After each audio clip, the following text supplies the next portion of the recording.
তাহলে এখানে যে অঙ্কটা আছে সিপি, একটা জিনিসের সিপি কস্ট প্রাইস মানে ক্রয় মূল্য, যেটা cost price ₹600, SP equal to ₹630, জানতে চেয়েছে লস অর প্রফিট পার্সেন্ট।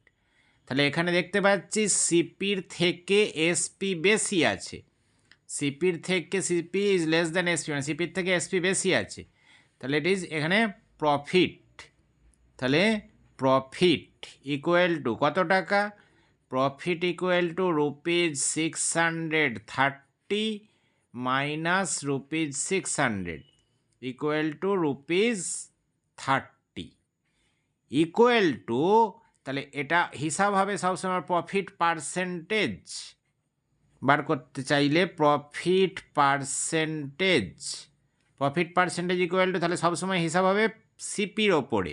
তাহলে ফর্মুলাটা হচ্ছে profit percentage equal to profit by CP into 100%। তাহলে প্রফিট এখানে ₹30 বাই কস্ট প্রাইস ছিল আমার 600 ইন্টু 100%, তাহলে ইকুয়াল টু অ্যান্সার হলো 5%। এটাই হলো প্রফিট পার্সেন্টেজের ফর্মুলাটা ইউজ করে প্রফিট বাই সিপি ইন্টু 100%।